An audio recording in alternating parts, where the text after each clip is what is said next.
Moose, get a dog, they said. It'll be a joy, they said. Moose, give me my string.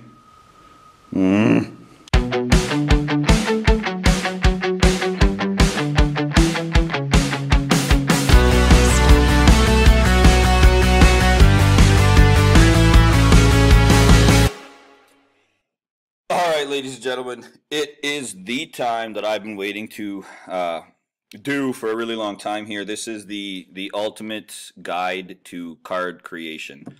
Probably the most frequent questions that I get or that I see online that are going around with gamification are, how do you make the cards? What do you do with them? How do you store them? How do you make them look unique and different? And in this video, at some point, I'm going to make you watch the whole thing. You're going to find out the ultimate secret that I have discovered to make any card holographic, foil, glitter, anything. And it has changed the way that I've made my cards. I've been remaking hundreds of them just because I just can't believe how simple this is and pretty much cost effective compared to what print shops and stuff will cost. So I'm going to do part 1 here, and then I'm going to move along to part 2, 3 till I'm done. It's 9 o'clock on a Sunday. Or Saturday, I mean. I just want to get this done and get this edited so that Sunday morning on September 15th, you wake up with coffee and cards. So let's do this. So part 1, let me just shrink myself into the corner here. And what we are doing is, how do I make my cards? Well, listen, I am not here to tell you to reinvent the wheel. There's one thing you got to realize is that the website MTG Cardsmith is literally the be-all end-all of item creation, and I'll tell you how I use the different things. A lot of people have seen videos about how to do this, so I'm not going to spend a ton of time, but essentially it is how you make Magic the Gathering cards, which are of course cards that look like this. Now, these cards are phenomenal and they're super recognizable for kids because they've seen or heard of it to some capacity. Now, you can log in or sign up to save your cards. I never have, and I don't know why. But I've made so many cards now that making an account and saving it is kind of useless for me. So I am going to go over here to create a card, and I'm going to explain some of the differences. Here's what I do. Your full frame card standard and Planeswalker have 3 distinctly different uses in gamification, in my opinion.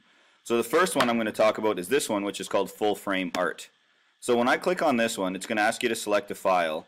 And, you know, I'm just going to grab what I got a picture of a brain here. It doesn't matter. Okay, and then the first thing you got to do is you got to select the area. So in this area right here, this box is what will appear in this area. Now, full frame cards are what I use for resources, artifacts, and things like that. So I'm just going to call this, and I'm just going to do this real quick. So obviously name is what's going to appear at the top of the card. Not that. There we go. Type is going to be what you want it to be. I always call these artifacts because they're things that you find for full frame art. There's no description on this card, okay? I'm going to say that this is common. The icon is a little icon that's going to appear beside the name. And you can look all of these up if you want. I don't really care what it is at this point. I just pick them at random, or what, you know, if I'm making a weapons card, you know, grave makes sense. Or if I'm making, you know, magic, I'll look, I'm like, oh, Eldritch Moon, you know, whatever the case may be. So these are just for fun. Grab them. Token color, my artifacts are always white, okay? That's 100% your choice. I go with white for color coding, which I'll talk about later. And then here's how I use power and toughness, because this is something that people have asked me. This has a completely different use in Magic, but what I do is I always say it is one of how many cards are in the game. And not all my cards are reflective of that, because I came up with this a few years ago, so some of my cards are dated. But if I turn and I say, okay, there's 15 of these in the whole game, I'll go 1 of 15. This way the kids will know the rarity. If there's like more than 25 or whatever, you put 25, 30, doesn't matter. Or if it's like ultra rare, there's only 1, and when you want to learn how to do foils, which is coming up, you pretty much just make this whatever number you want. I'm just going to say it's 1 of 5 for now. And then, you know, give credit. If I don't know, I always write unknown or anonymous, and then you go ahead and you hit preview. So this is what food looks like in my game. Okay, this is what artifacts look like in my game. This is what resources look like in my game. So if I hop over to my website, which is a great thing, and you should check out quite on the regular because, you know, it's super fantastic. And you go over here to items, and if I go to forging and crafting, there you will see The cards. Oh, turns out I used blue. I don't even remember. Anyway, but yeah, I used blue for my artifacts, yellow, white for my food. That's right. So these are all you can see. It's an artifact. This is before, since I had resources in game number 1, the first rendition ever, I didn't actually have the how many there are, but there's so many resources cards that this is kind of irrelevant. So do keep that in mind if you're making a fresh set or if you're in your first year or something. Kids, and this is a really cool thing for kids to get them excited of like, oh, I only have 1 of 5 or 1 of 2, so they get super pumped about that. So these are straight up resources. In my game, my resource cards, what do? So this has a specific purpose, okay? It's a tradable piece. So you might meet people in the battle board or in quests that are looking for specific resources, like, oh, if I only had a dragon eye to finish this potion. So you can give it to me, i.e. the player that I'm being in that scenario, and they might unlock a reward. This is for food for health. So a food ration is a mystery food bag. So it could be any food. So I have a 20-sided dice that I roll, and based on the number that you roll, you get that food in the bag, and then it increases your health. And I'm going to hopefully remember to do something about food in a second. And if I don't, put it in the comments, and then I'll say what I should have. So glowstone is tradable, craftable. We got hammers for building. If you need a hammer, where'd my hammer go? Probably right here, number 4. Yeah. If you need to build something in my classroom, because again, no furniture, you got to build your furniture, you need the hammer card. If I go, I should have lumber here. Now, these are cards, so if kids need things like metal or nails or rope, or this is glue. A kid looked this up once and said this is the scientific name or the Latin name for the goop inside of the egg of a fictitious dragon, Flugio septi. Oh, there should be an A here, but you know, whatever, I don't have that. If they need glass bottles, beakers, if they want cotton, if they want to sew something, I don't really care. Fire is a tradable resource for me. If they want lumber to build, they have to give me these cards to get those physical resources. Now, I'm going to go back all the way over here to my editor, and let's say you don't like it, you know, you just hit edit, and the beautiful part is just go back and you don't have to reinvent the wheel. The only thing that I haven't really figured out, and there's probably someone out there who knows, is I don't know how to go fix the artwork without going back one more click, but then you lose all of this. I'm pretty sure by logging in you can do it, but since I don't have an account, I don't really care, to be honest. Now check this out for food, okay? So I am gonna, here's how I get my items, okay? I don't sell these cards, so I'm not worried about copyright or anything because I'm not infringing on people's work and then selling it. So if I grabbed a carrot and then I go image, and let's say, you know, I'm totally loving this picture of carrots right here, who cares? So I go right click and I go save image as, I go the old carrot, and I'm gonna chuck this in the old downloads folder. So that's literally all I do to get my cards. Now, the beautiful part about Google search, again, is if I wanted, I'm really, really nitpicky with my cards. Okay? Blackground. Oops. Black background.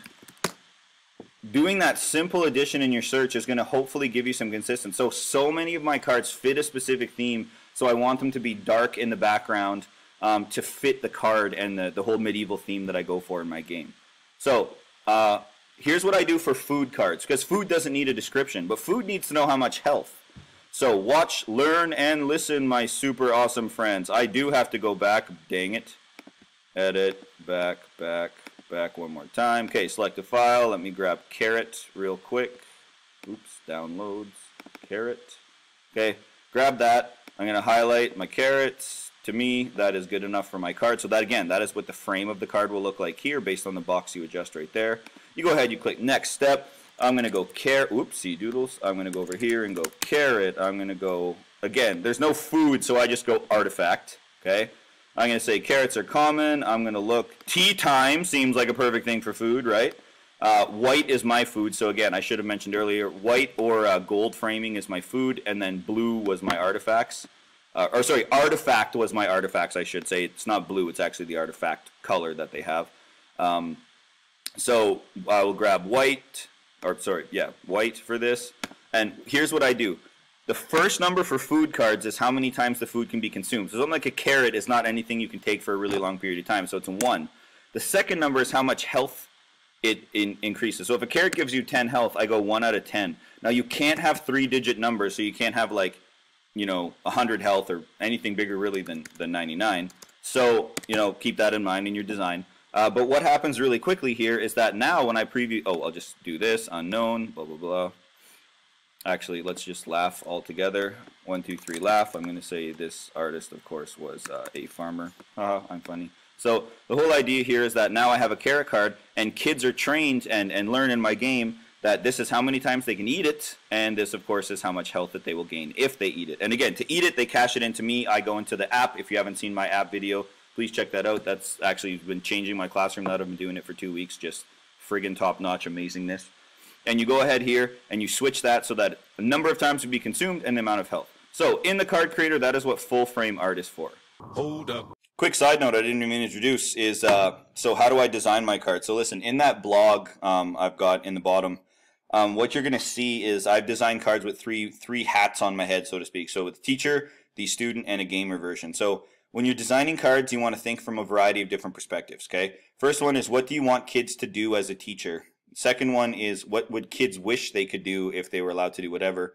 And third is, what are things that are like games, that people like about games, that you can integrate into a classroom? So like a kid, well, they want to wear hats, they want to listen to music, they want to chew gum. Whatever those basic rules your school are, use those as cards in your game. For some, that is going to be incredibly motivating.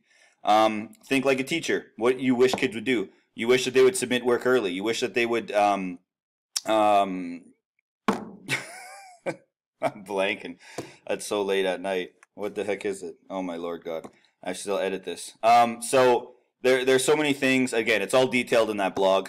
So think with that kind of hat on. I wish that was more informative there. And then if you're thinking like a gamer, how can they attack others, defend, manipulate the game, modify things, and all those different kinds of elements. And you just go ahead and you start looking at your theme. So, you know, if you want health and you are in a, Mission Impossible style theme, they might have like pills or syringes or adrenaline shots. You know, for me, because it's medieval, I went with potions and lotions and totions and all those oceans and stuff. And the second thing is the multi-use of cards. So, you know, if you eat a chicken, and the chicken is huge, you're not going to eat it all at once. So, you know, it might say it could be eaten twice. So how did I do that? So if a kid comes to use food, what I do is I put one of these stickers on the back of the card to say that it's got one use left. Okay, so if this was a 2-use card and the kid cashed it in, because all my cards are 1-term use unless otherwise noted. So they cash it in with me. I turn around and I add a sticker to the back. So if they come to it again and I'm peeling off that sticker, that means that it's said and done. That sticker falls off, hey, not my fault. You got to take care of your cards. And I can't really control that. And second, I find a really unique sticker, and what I do is, you can't see it on the thing here, but I do a little scratch into it so that I know it's mine. So that some kid who's hardcore about this doesn't go out and find the stickers and buy them and try to make multi-use cards. But the multi-use cards are infrequent in my game, so that typically isn't a problem, because it's not like I have hundreds of these things floating around. So you generally do remember. Okay, ready, set, go. Part 2, standard frame art. Standard frame art is your card with description. So let's say I snagged, look at all this junk I have here. Let's say I wanted to make a card of former student teacher Mr. Pendleton Cox, who is now a full-time teacher. So good for him. Look at that mug. Let's grab that face right there, and let's go next step. So he called himself the Destroyer in my game, so I'm going to call him the Destroyer. And I'm just going to type some, I'm going to say that he, of course, is a creature, or, you know, could be an enhancement creature or whatever. I'm going to say he is rare. I'm going to say that, of course, he should be a unblued token color. Let's make him gold. I'll talk about the actual importance of token colors in a bit. The rarity is 1 of 1. The traits or abilities. So here's the difference. I'm just going to mash the keyboard here. I'm going to go artist, god, and preview token. So here's the difference. This right here where I mash the keyboard, I'm now only got about 60% of the card as the frame. This is the description for what the card does. So you can't be super mega wordy in your cards. When I see people's cards that are online that have giant paragraphs of text, you're killing the effect and the excitement of the card because you're schooling the card too much. And that's just my professional opinion. You do whatever you want, but I like them to be quick. So I'll just put, whenever the user of the Destroyer, well, I wish I could just type, there we go, plays this card, all enemies miss the next turn.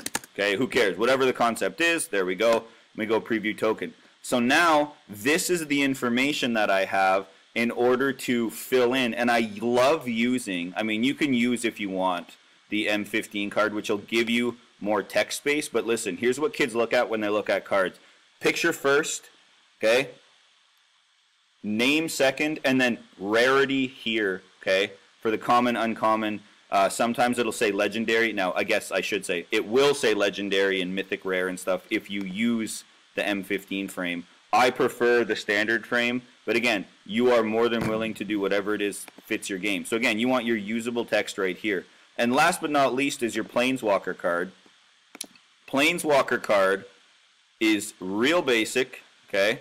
And what it is this is how I do my, what is this nonsense on my computer? All these things I've used in video editing. Okay, well, we're going to make a carrot warrior, okay? So I'm going to grab the card. Now, here's what you have to know.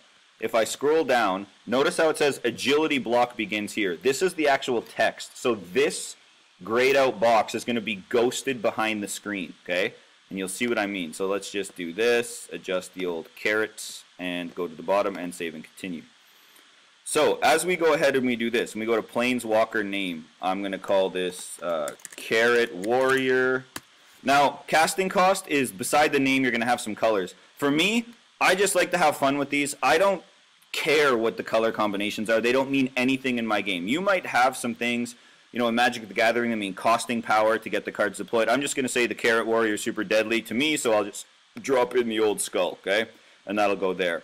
Now, your colors are all here, and you can grab whatever you want. Again, you get more choice when you use MTG Cardsmith and the M15 if you want, but quite frankly, I don't, whatever. To me, it's the after effect of the cards that work. Now, is this a subtype? Yes, I'm going to say that it is a vegetable. Now, for me, and I'll show you examples in just a bit, when I do this for my player cards, what happens with my player cards is here is it like, barbarian, I put human, or if it, it's a priest, I guess I also put human, or, if it was an orc or a skeleton, I'd put undead, it's totally up to you. So I do this for my player cards, okay? First thing I do is I give a description. So I, put a noble warrior who never vitamin, is it D in carrots? A. Who never vitamin A. I was going to put never vitamin ceases to amaze you, but I blew that joke, so a noble warrior who never vitamin amen. Because I have no thinking at this time of night. So, we've got that.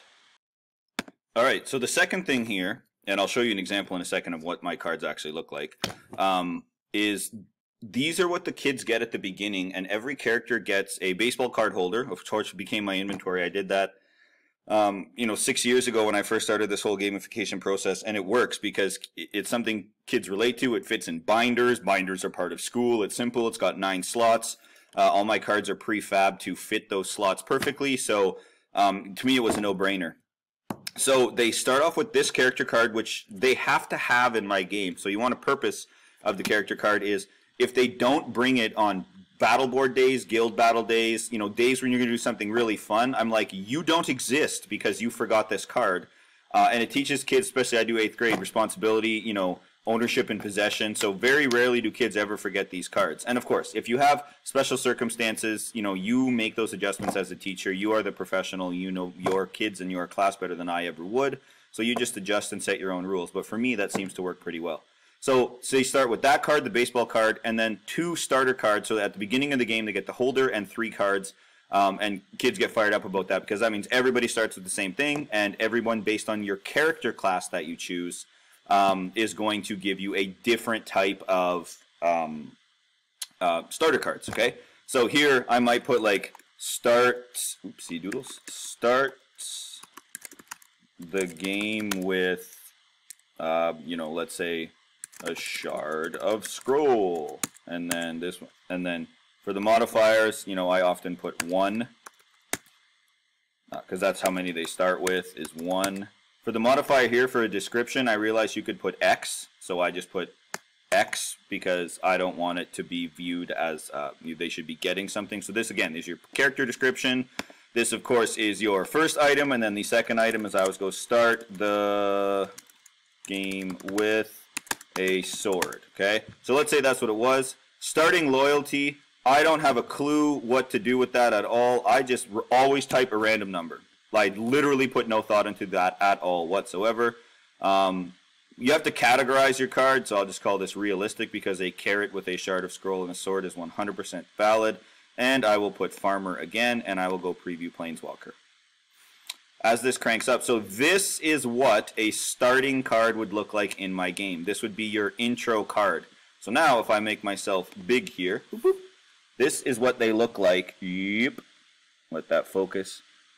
And this is what kids get to start the game. You can see I have a little description here about describing the mage. You have the shard of scroll, and you have the instant access item that they start with. Now I want you to look at this image carefully. What do we notice? Oh, well, you notice sexism in video games. Do you know how difficult it was when I Google imaged female mage to find anything that was remotely appropriate for school? So it's a wicked, because I always have a girl over here who's like, why is the, you know, why is that a thing if I have to be a female mage, you know, and the other mages are like these things and blah, blah, blah. And I'm like, what a fantastic talk about sexism in video games. And there's an amazing TED Talk. Actually, when I did my TED Talk that someone did about girls in video games, and it was phenomenal, about like battle bras and all these hilarious things and the unrealistic expectations that the gaming industry puts on women. So that, again, you can, I mean, gamification is cross-curricular. That is a fantastic, and that's why I show this card as an example in this video. It's a fantastic way to talk about kind of the what men and women look like in video games and expectations. So that's fun. I mean, if you do kindergarten, you don't want to do that, but, you know, anywhere in middle school, high school, it's a fantastic conversation to have. So that's what it looks like. And again, for any of these, you just hit download, okay? Piece of cake, and then shabamo if I wanted that. And it will, oops, I don't think I clicked that. There we go. And then boom, it just down, oh, I did twice. And you get your carrot card, and then, boop, there it is. And you have your card. Think about how quick I did that, right? I made cards with explaining in 15 minutes. So you can go ahead and build your own templates and find your other stuff online. Let's say, you know, so now that's how you make your artifacts. That's how you do your character classes. That's how you do your starter cards, your standard game cards. Again, I'll just kind of show you if you're interested and you don't want to take the time to do it on your own. That's fine. I'll just, again, stick with my carrots because for consistency's sake, that's what I'll snag. I will confirm. I will go next. And you're going to notice it's generally the same. You're going to get a little bit more stuff here, okay, in terms of being able to jazz up the text, the size of the font, and then the subtype, the icon. This is where it'll actually show you what the icons look like. And then this is the one where if you want to really identify your cards, you can go mythic, rare, rare, common, uncommon, and it will actually display in the card. So I'll just kind of rip through this real fast. Do a little bit of this, boom, just grab some different, oh, watermark, by the way, is essentially these symbols ghosted in the back of the card, so you can do whatever it is you please with that. I'm just going to do this without even looking, just to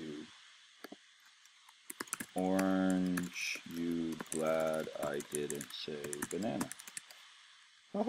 Okay, you want to do power and toughness, perfect, there's 1 of 5. Alright, we go funny proxy. We say, of course, that it's from a farmer, and we preview. So you'll realize real quick that these are pretty much like the standard framed cards, except you get more text room if you prefer your cards to be a bit more wordy. And then, of course, you will get here with the logo, with the color. The kids are taught, you know, what the color logos are. That orange is mythic rare, and common is just gray, I believe, if I'm not mistaken, and so on and so forth. So that's how you make your own cards. Now, that's where I used to stop making cards. For 6 years, I have been on a mission to figure out how to make cards look spectacularly cool and different all the time. So here's another website you can check out. It's Hearthstone Card Generator. Okay. If you have not seen this, these cards, obviously, right here, look drastically different than these cards. Okay. So they have the same general of a logo and name here, but you have different rarities and symbols that are added to it. Legendary gets this dragon frame on it. You'll notice the etching on the sides and the, sorry, not the etching, the diamond color changes. Here you have attack and blood. You don't want to add any numbers there. That would be these costs here. So mana is blue, attack is the sword, and health is here. You can just leave those blank if you wanted to. Again, there's so much customization because you can start changing the color based on all of these different things. And then you can actually, you can say what it is. Is it a spell? That original one I was on was a minion. And you notice you get some variations in the frames. So what I did for this, when I use this frame, is, oh, and one more quick thing. If you click gold, you are going to get a really cool thing when you preview it. And I'll show you. So I'll just, why not keep building cards about carrots, right? Because, what am I doing? Sorry. You do not import. You click choose picture at the bottom. Grab your carrots. Image is too small, okay? So it always prefers a larger image that it'll downscale. You can totally be the guest. And what doesn't tell you can move it, but you can actually position it however you want. I'll drag carrots like this. Now, if I go create, okay, just as, I'll just put carrot warrior just so you can see what the text looks like. You go like this. It generates. And you're going to see that gold gives it a slick friggin' frame, okay? And things like spells, I don't want to put in gallery, so I'll go make more. And when you do things like spells, for example, or portrait right here, and you put that in gold and you create that. Now I got no parameters here, but you can see that the gold that it puts on is really slick for cards, and kids go berserk for that. So this is another one. This is where I use my upgraded character class. So if you hit level 50 in my game, like your barbarian becomes a warlord, and the kids actually have to go, for me in my class, they actually have to go here to the planeswalker, and they actually have to make their own card to represent their newly upgraded character. And then instead of generic starting items, each one gets something cool. So like my barbarian gets this thing here. So he gets a weapon, and I obviously make it gold. I go here and I look for, I think the last time I picked was warrior. Grab that. And I called it the Blood Surge Mallet, and it's this big, bloody looking death mallet thing, and kids love it, and it just gives them a huge attack in a battle board session. So when I do all that in gold, what you get is this really unique looking card that looks nothing like Magic cards, which kids love. Okay, so we've got mtgcardsmith.com, we've got hearthcards.net, and they're from the game Hearthstone, or here, I think that's how you pronounce it.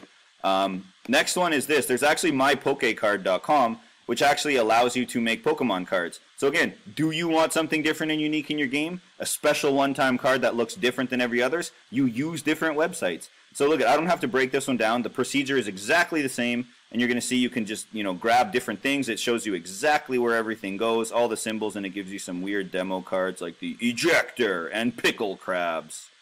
So, I mean, you do whatever you want to do in that one, and there's another one here called and I won't even try to say that at all, but it's called the New Neo Card Maker. I will put all these links in my video at the bottom if you want to just click them. But again, you can create different ideas and card templates here based on whatever the circumstances of your game are. So it's got all kinds of wicked fun here.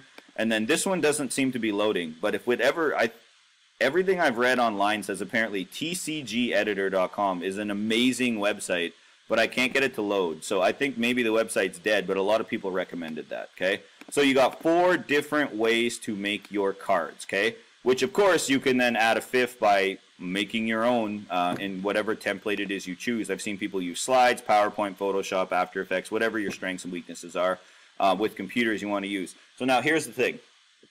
This is where my brain started to go crazy. Every card starts to look the same, okay? And while the graphic is the same and the text is the same, you need to have some things that make rare kind of different cards more exciting and crazy to the kids. So when they get it, they're like, sweet, oh my God, I can't believe I have this. So something shines or something sparkles. So I've tried for an eternity to figure out. And listen, I figured it out. And I'm so happy. But you have to wait a little bit more because listen, what do we know about cards? Well, we know this. We know that the frame color, people ask me, how do you organize your cards? Watch, go to a game shop, say, I want a deck box for cards. Ba-bang, there they are, right there, okay? Every card in this has a theme. They are blue. Look, see? Blue cards. All the blues, okay? So what does that mean? That means every single one of these cards is in my box in alphabetical order. So if a kid purchases a card at my shop, I can go inside the box, diggly-dally-boo, grab the card that I need, exchange the gold in the app, and then I'm done. Everything blue in my game is XP. And kids are taught this, so they know the value of blue cards. It's everything related to XP, thieving, adding, bonus, stealing, all that. Okay? Next, I got a yellow box. Yellow is food. Let's check out what my food cards look like. Why, there we go. So I have an apple that they can eat. And you can see that in my game right here, the apple is 1 for 10 health. Okay? What else do I got? I got a blackberry. Oh, hey, my carrot card. There we go. I thought that was my blackberry card. Again, these are in alphabetical order. I have bread. And then I got fun, and I started like crafting. Like, what if you took carrots and bread and mixed them together? Well, guess what? Anticlimactic, as I can't find the card. Where is it? Yeah, there it is. You get carrot cake. So kids can sometimes, you know, cook, which they think is a riot. And of course, so then you go to your artifact cards. What can you use cards for? Well, if you use the fire, and you use the bread, and you use the carrot, you make carrot cake, and you get a much more powerful health card. So yellow, everything food-wise is in the yellow box. What else do we got here? Red, everything for modification-based cards, okay? So I've got changing people's names. I've got modifying your health, i.e. health potions. I've got enhancing your inventory to carry more cards. I've got smoke screen to miss a little assignment and get some little extra XP on it. I've got time shift to go back in time. So everything red framed is in here, and they're modification based. Everything green is access based. So if you think, you know, kids always love Instagram, hey, this card, they can post something on my Instagram, as long as it's school appropriate, of course, and I approve it before it goes online. But kids are always respectful of that. I have to mark your assignment first. Stop whatever I'm doing and mark it. Skeleton key. You can go back and try an assignment again at no XP penalty. If it's past due, you can have tipping point, where I give you a few extra XP. You can wear your hat in class with thinking cap. And you notice everything in these backgrounds is black, right? And that's what that theme, when I said about searching with the colored backgrounds, makes a huge difference. And of course, my black box, there's no black frame for cards. So of course, what I went with was the yellowish gold frame with lots of black in the images. And so these are all my attack-based cards, okay? So again, alphabetical order. Staff of Wisdom, my 50-50 a question. Clarity, I give you a 1-point question. Fire and Ice, you can ask anybody for help, but they don't have to help you. That's why it's called Fire and Ice. So choose wisely. Strategy session, you get a minute together with your guild on a test. So those are all black. What else do we got? Because I'm just a stark raving lunatic right now, okay? We've got this. This is all my armor cards. Look, there's the Hearthstone card right there. These are armor cards. So in my game, essentially, you can wear armor. In the battle board, you roll, you take damage. I put the little number in the corner here. So if it's a simple cloth tunic, that'll only remove 2. So if someone rolls a dice and attacks you with 5 damage, you take away 2, so you only inflict 3 damage on yourself, or you only get 3 damage inflicted on you. So that's how I use Hearthstone cards and some of the numbers there. What else we got in here? All right, so in this box, I also have my purple one. And my purple one now is all my magic-related cards. And these are all framed and colored to match what the item is. So like blue is ice, so I have like an ice blast spell, which is blue. And I have, what else I got? I got a fireball, which, dang it, I lost the place. And my perfectionism will kill me. There we go. Put that back. So that, of course, is red. I have lightning in a bottle here, right? And I'm covering that for a reason. And, yeah, I got that in kind of a greenish, dark color. Electricity, blast, you know, all kinds of different things in here, okay? And my one-off cards. So, like, one-of-a-kind cards are in there. So, there's more. If you can't find these, chances are you have an office supply store. And guess what? My cards are framed to fit inside a business card holder box. So look at this. Shaboop. That is just your simple business card holder. And beautifully inside, I'm going to try my best to show this here because I'm struggling immensely. Inside are, I am tipping it too much, and a bonehead. All right. Turns out I'm not good at physics either. Or anything. Okay. So if I go like this, you can see, there we go, brain, you figured it out. There are letters, too, for business cards, so it's wicked. Now, these are my starter cards, and you're going to notice they look nothing, because before I found out about MTG Cardsmith, I found a template online, and it was a freaking nightmare to work with. So that's why I prefer everything that's prefab, because it's time. The more time you put into the little things, eat up your chances for the big ideas. So it's really quick to get these cards done on MTG Cardsmith. These are what my starter cards look like. So these are battle points kids can get in a guild battle. Sword and Shield were some of my originals, okay? This I'll put as a link in the description. You can have these for free, could care less. Battle points. So these are the starter cards that you get. And again, they are here. And then the resource cards I showed you later, those full framed art cards, right? Like here they are. Boom. And they are all organized again in these business card holders. So that is the basic organization. I sort by color and I sort by theme. So again, attack is gray, like I mentioned, blue is XP. So this way, when it comes to organizing cards and understanding how many I have of what different style and theme, it goes really, really quickly. So you look, you can see I have like, you know, a third of a box there, but you look at the black, you can tell that I have much more emphasis on there, okay? So what you're looking at card-wise probably represents about 100 different cards that I've created. And just of all different capacities and of all different values and rarities. Now, here's what you've been waiting for. How in the hell do you make these cards more exciting for kids? Because they all look the same. And it is about time I'm going to shift to my standalone camera so you can see better detail and high res. And I'm going to show you all of the tips and tricks that I have figured out for making cards stand out from the rest. Let's do this. All right, so tip number one. See this? Sometimes as your cards change in the game, you don't want to reprint a whole pile of the new cards over and over again. So what you want to do is you want to make a survival guide. So all I do is every time I make a new card, I add it to this survival guide and I add a description to what it does. So some cards have multi-use, okay? To where before, cards did not have multiple use for me. So now, because you can use bombs in the battle board, bombs to do other things in the game, so I had to update this instead of constantly reprinting new and new cards with descriptions. This is why I'm not so huge on the description element of the cards like some people are, because my game is always changing. I get feedback from kids every year about do this, don't do this, do that, add this, and then if the idea is great and it you know, represents 50 cards, that's a lot of cards to reprint, recut, and laminate, all right? So as I struggle to put this back in the bag, that's tip number one. Tip number two is people say, what do you print these cards on? Don't print them on paper. They will get destroyed, okay? Do this.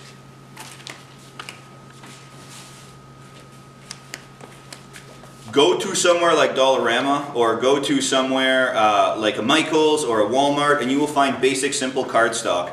This looks like old parchment paper. I got 100 sheets for 10 bucks. I can fit 9 cards on a sheet. So one pack for 10 bucks will give me 900 cards.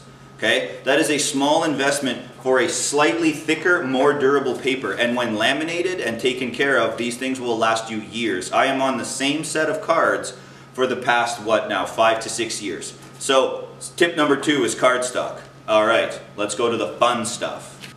All right, ladies and gentlemen. Dun, dun, dun, dun. Listen. Tip number one for making cards cool. Check out that glitter effect on this card. So this card is called Crystal Dice. And it's a rare set of dice kids can find that give them a better power. Now if you look really carefully, you can see that there is a sparkle built into this card. So how did I do that? Let me show you another example. Mind the blurriness.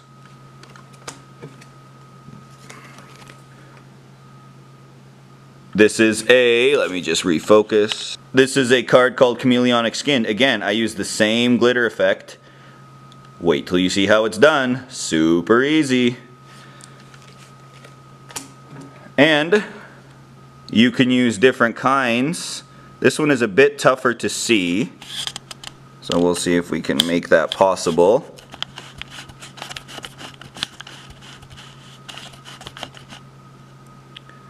If you look real carefully when the light hits it, you can see that there's a powdered sparkle inside the purple potion here, okay?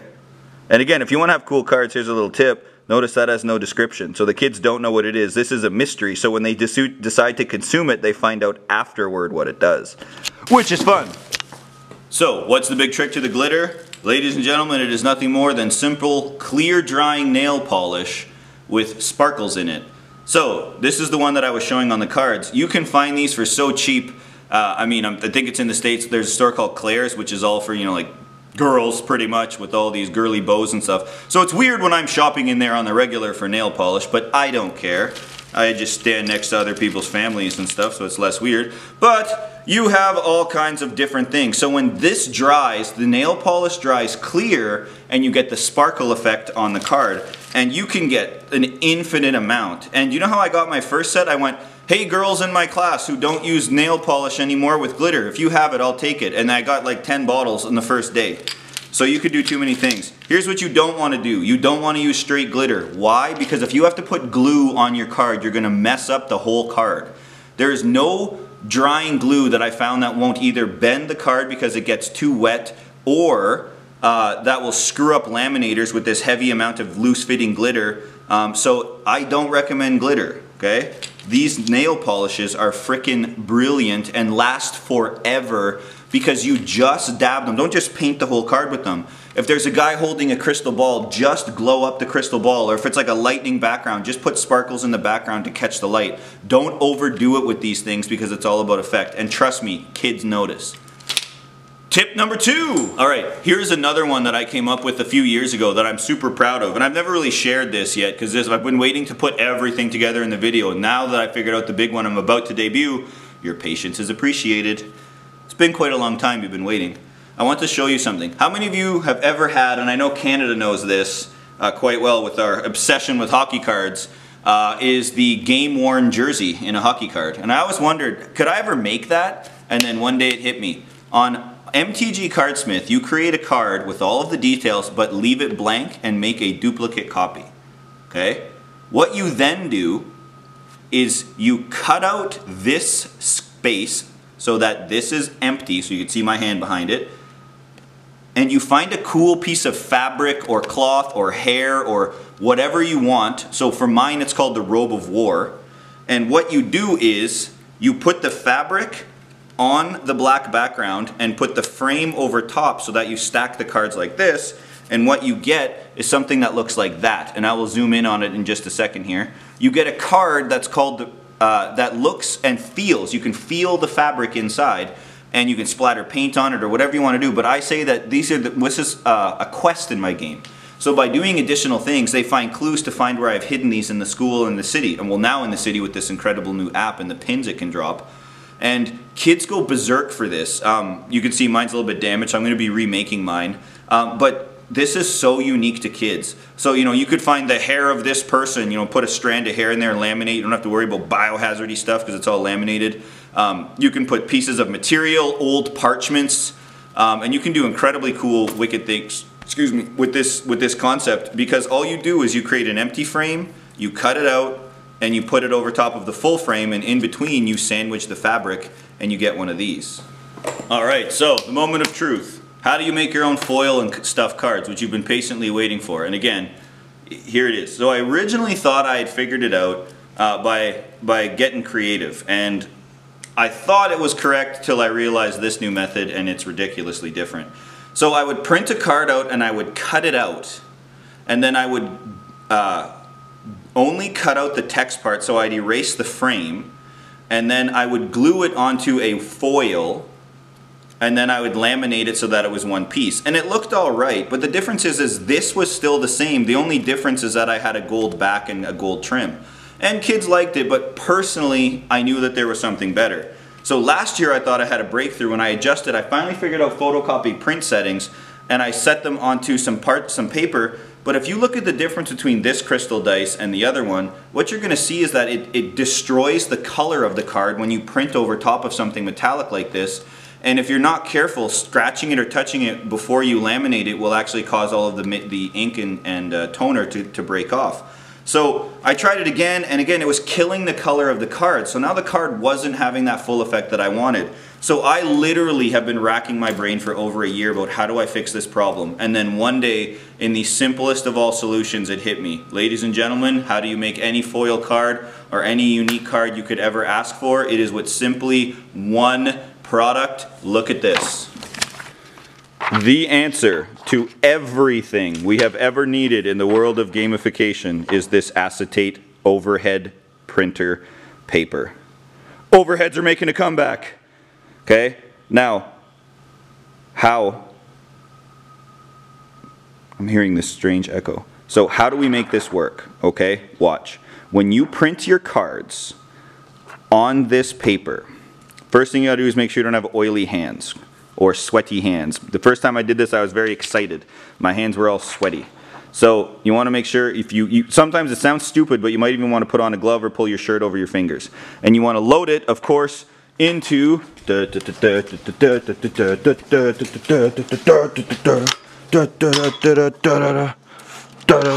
excitement into the bypass tray. All right, the beautiful bypass tray. You want to go ahead, you want to hit OK on that printer of yours. You want to make sure your laminator is fired up and ready, because who doesn't love lamination? It's the best. Then you move along here and you're going to go to your computer, and it's going to load up on time real fast here, not making me look foolish at all. If it's dead, I will yell.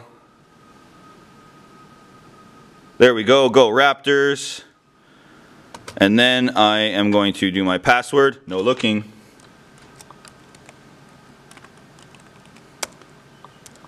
And now I can't type because I'm not even looking because I'm an idiot. There we go. Now here are my soul stones. I will put a template of 9 cards, so you can literally just take the template that I put in the description and watch. All you do is you go right click on the card and you're going to go change picture, and then you don't have to worry about formatting it in any capacity.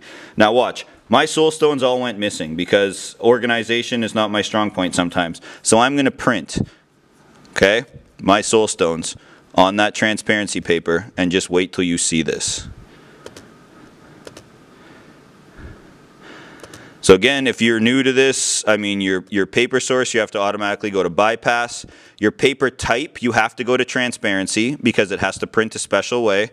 And you want to go OK. Or sorry, on mine I got to make sure I'm on color. And I got to make sure I'm on the right printer because I'm an idiot. I've said that a lot today. My apologies. I'm not really that self-deprecating. There we are. We go to our printer properties. We go here, make sure you're on color, and I always say color. And of course we're going to go to our paper source again. We're going to go bypass tray, and we are going to go paper type transparency. That is important, okay? And we are going to go ahead and we are going to hit print. And then because our district monitors just are printing, I'm going to go ahead and enter my code. I don't care if you saw it. And we wait for this message to pop up. And we wait. And we listen. And we go to the printer. And we prepare to have our minds blown. As this arrives, many of the printers are going to require you to authorize it by simply just clicking transparency and then OK. And then ladies and gentlemen, watch this. This is the solution to all of our problems. In the meantime, let's learn some cooking terms. Excellent. Here we go. Come on out. Oh, which tray is it going to be? So exciting. Ladies and gentlemen, look. These cards are on transparency and they are frickin' brilliant. And when you look at them in the light, they light up and you lose no detail at all. Okay? I'll show them a little bit better. But look it, I have been printing these things like freaking crazy. So now the second question is, how do you turn these things into your custom foils? Watch how easy this is. Here's a set of cards, okay? And we look, they are transparent. Because MTG Cardsmith is brilliant, they make the text boxes transparent, and if you use dark backgrounded pictures, what you see is actually some translucency through it. So watch. You can now take any paper in the world, and you don't have to worry about printing on it. You cut out your card, and you place it over top like this, and you get an instant holographic card. And I mean, I've been doing this. Look at how incredible these look. There is and I'm going to do my best here to make this work with the light.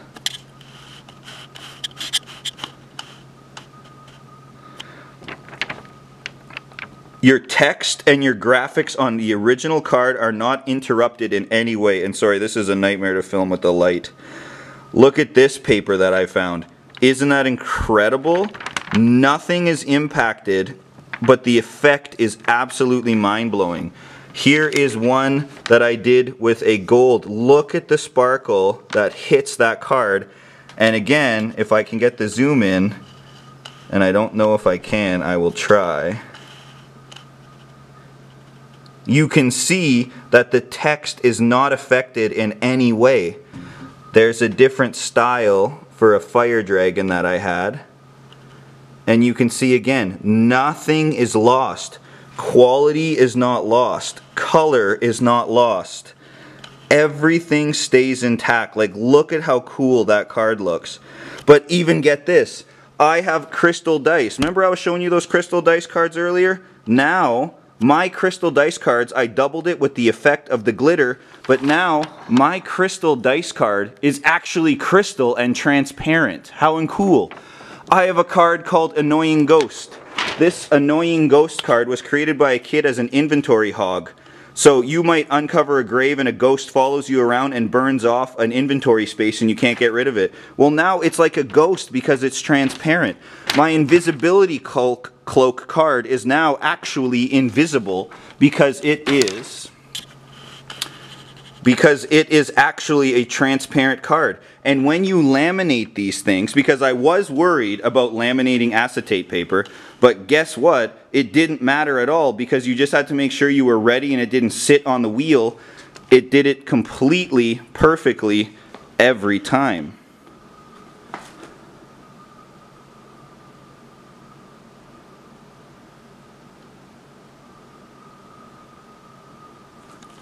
So look, for $2 a pack at my local Walmart, okay, I found these scrapbooking papers. And if you check this out, look at the paper that they have. That was impossible to print on. Look at these different effects. You can see this is where I got some of the other ones I was using. So this is a metallic series one that it had. You have the glitter based one that you can't print on this, okay? But with this technique, you can have an incredible amount of color and color.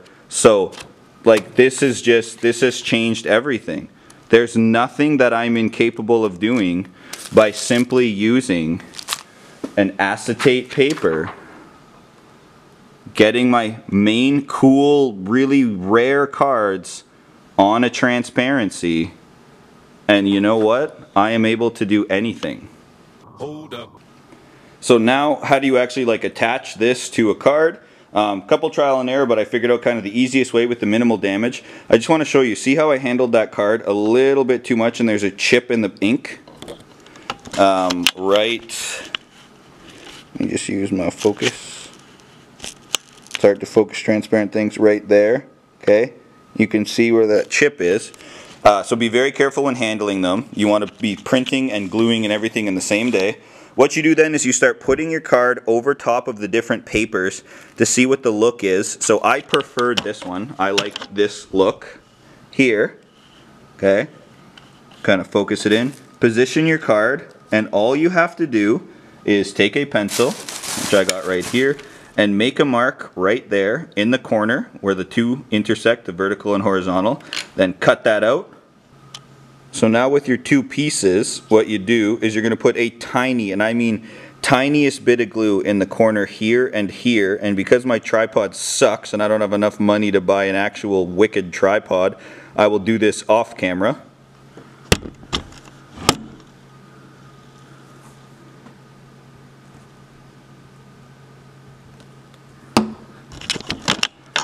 So you'll see I've got little blobs of glue, and I'm going to position the card just like that. There's a bit too much there, and you can tell because just my perfectionism here. You can see there's a bit of a blob, but I'm just doing this a bit in a rush. Just those tiny bits of glue, and then all you do is very carefully, because it's not going to be held on very tightly, and you don't want to slather glue all over it because you'll ruin it. You put that sucker into your laminator very gently till it catches, hit, and watch the magic.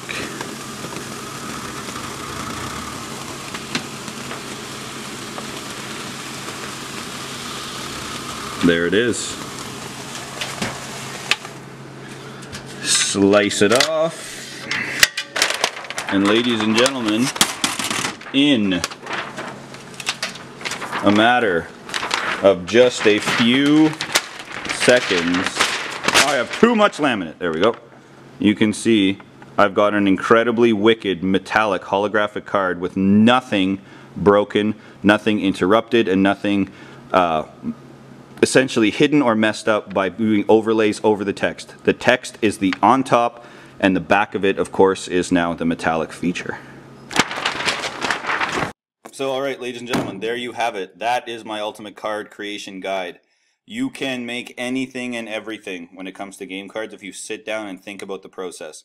That holographic thing, when that acetate paper, took me over a year to figure out. And when I hate it, man, you want to talk about a rejuvenate, like a just big rush of rejuvenation that hit me to get back into the card making game, because I stalled a little bit because my cards were getting too similar in design and look and feel. So now I'm going berserk. Going to craft stores. I'm going to Michael's, Walmart, whatever craft store you have in your area, and I'm looking for the craziest, wildest paper, because using this technique, nothing gets disrupted. You get the perfect image of the card, like built right in and printed on the acetate, and then you just lay it over which one you looks good. And so, I mean, I've invested 20 bucks and I'll be able to make cards now for the rest of probably my life. And when I called card shops who do this and print on foils and transparents and stuff, literally they're talking dollars and dollars per card in a game where I have, you know, this milk crate full of them. So I'm talking, to a print shop, that's thousands of dollars. To me, that's unimaginable. So I grinded it out and I figured it out, and I'm so happy to share it with you guys. I'm going to have some templates, links, and stuff in the description. But listen, get out there. That's how you make cards. That's how you got themes of cards. That's how you got ideas of cards. That's how you got, you know, how to use the websites. That's how you use the information from the websites. That's how you can add effects to the cards, the simulated jersey card. Like, there's just so many ways and avenues and paths you can go when it comes to card creation. Get in there, go berserk with it, have some fun with it, and trust me, normally that's my sign off, the old, but today, in honor of my cards, I'm out.